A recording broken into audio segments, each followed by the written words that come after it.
All right, y'all, it's my first video of 2025, and we're going to talk about salvage titles.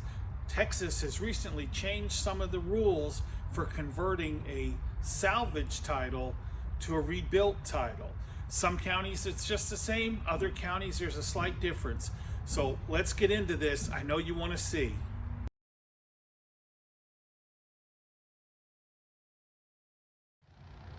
All right, so I just got notification from our county tax office. They sent out an email that was forwarded by the state DMV.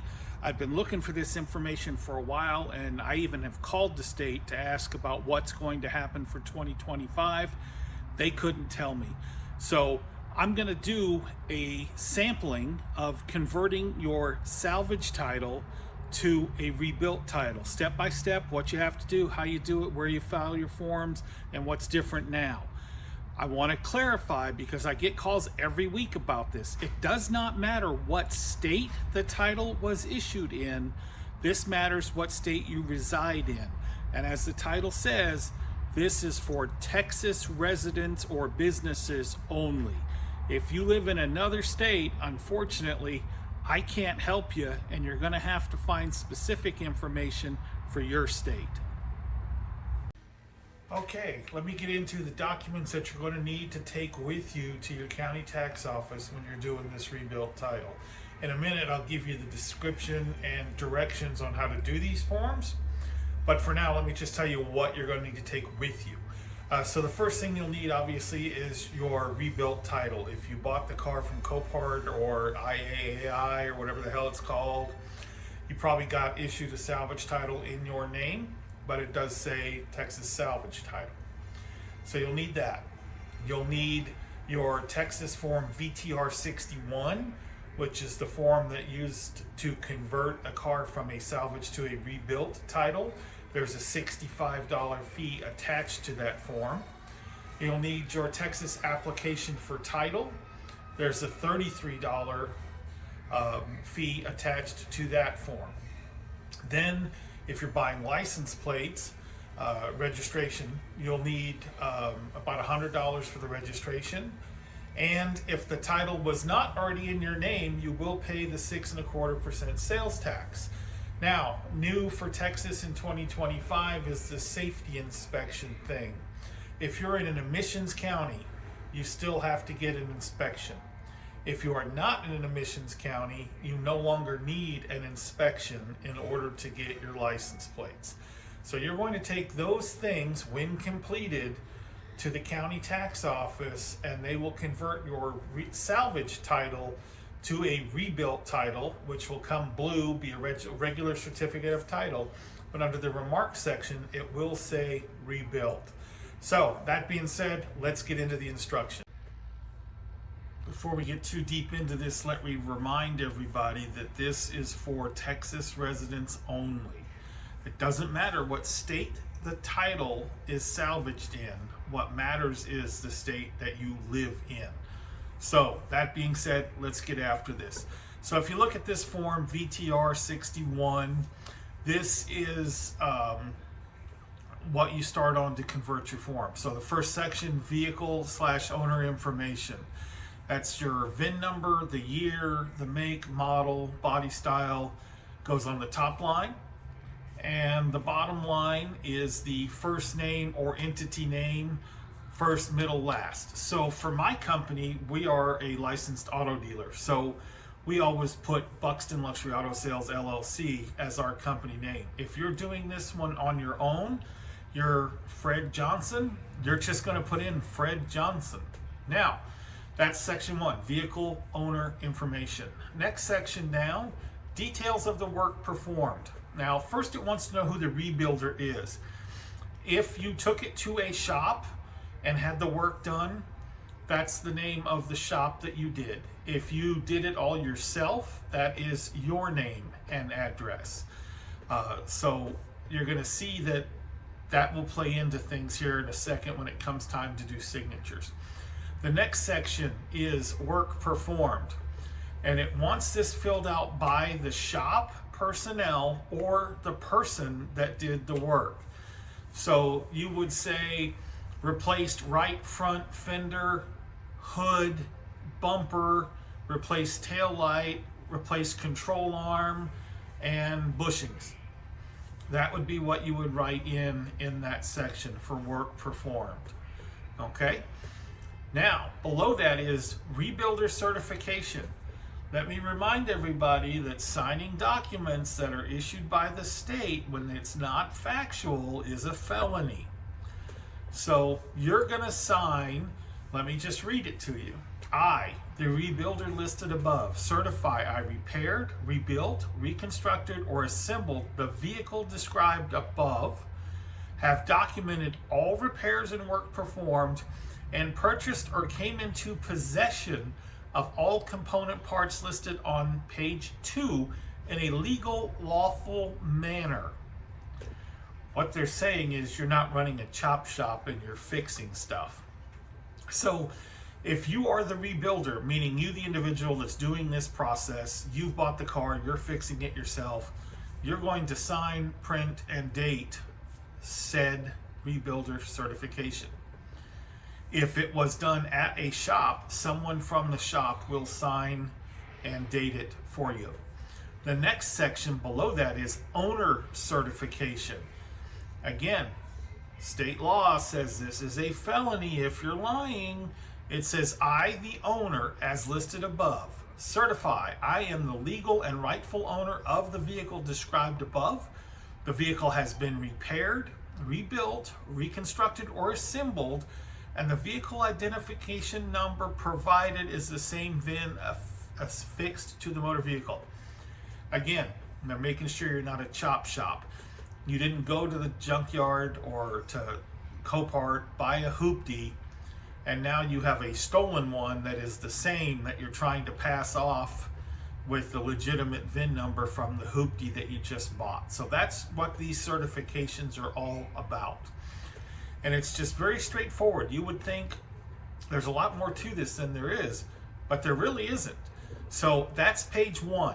Now let me show you page 2, which you're going to find equally simple. Okay, page 2 is very straightforward. It is to be completed by the rebuilder.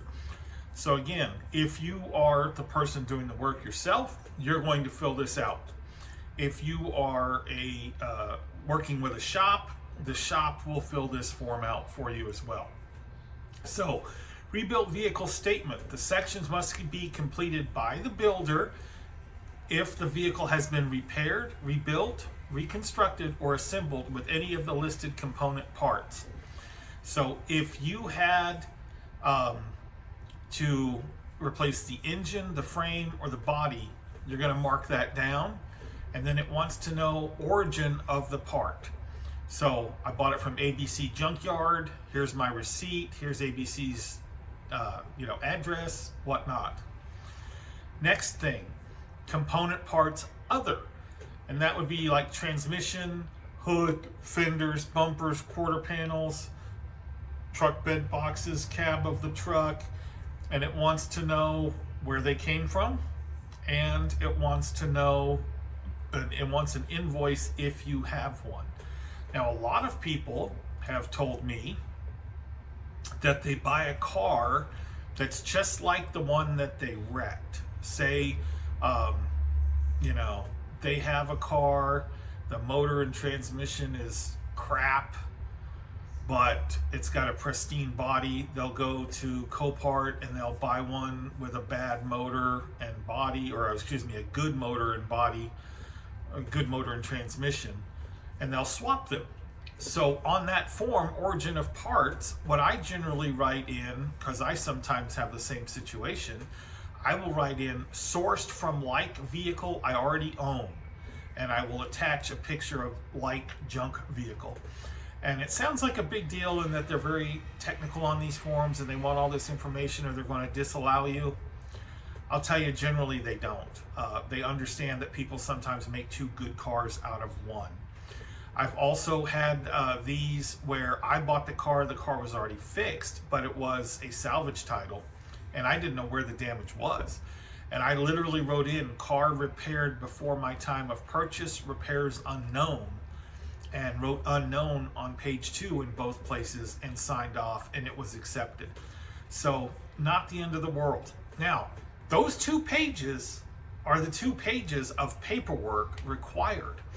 And it's not a big deal to do this. Like any of these documents I show you folks, if you do it for the first time ever, then it's a big deal. But the second one, the third one, just gets easier and easier.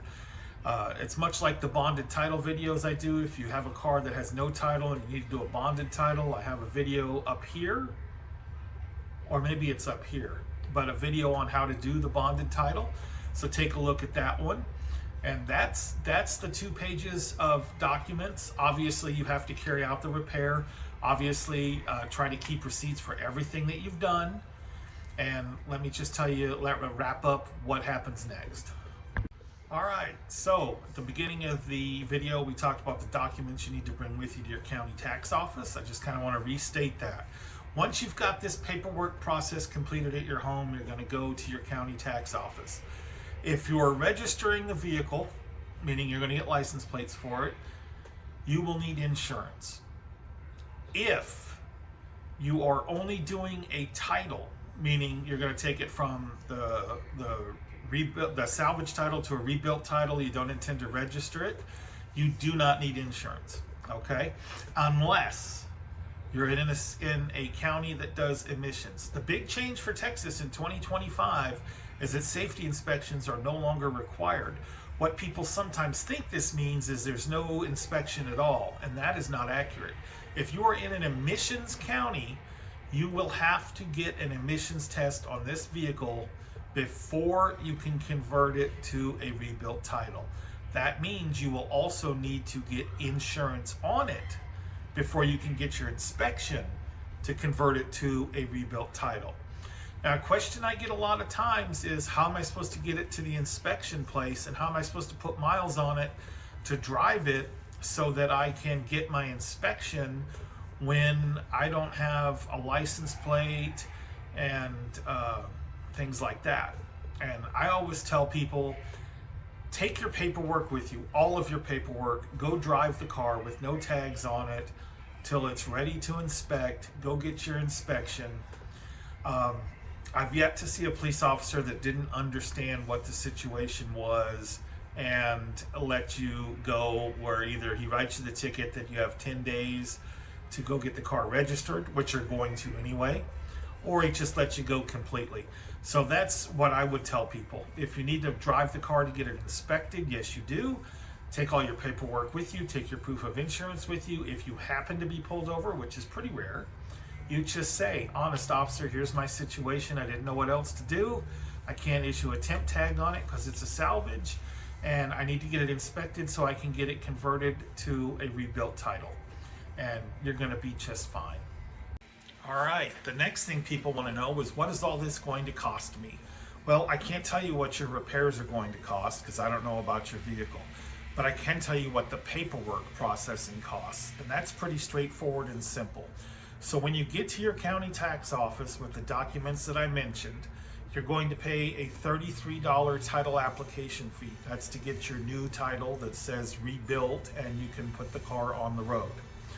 You're going to pay $65 for your VTR 61 form, which is the form that changes the car from the salvage title to the rebuilt title. That's the one I just gave you the instructions on. Then you're going to pay about $100, it varies a little bit by county, for new license plates and registration on your vehicle if you are getting registration and license plates. Then if the car was already in your name, as most of them are from Copart, there's not a tax due. But if you bought the car from someone else and you've never put it into your name, you're also going to pay the 6.25% sales tax that every vehicle pays in Texas. So that's it. That's how you do it. That's what's different about 2025. If you are not in an emissions county, there's no inspection required at all. You just take your paperwork up to the county and you will get issued a new title. If you are in an emissions county, you still have to have an emissions check to convert this vehicle from salvage to rebuild. That's what I got for you today, guys. I'd certainly appreciate comments, likes, subscribes, all that fun stuff. I'll have another one for you soon.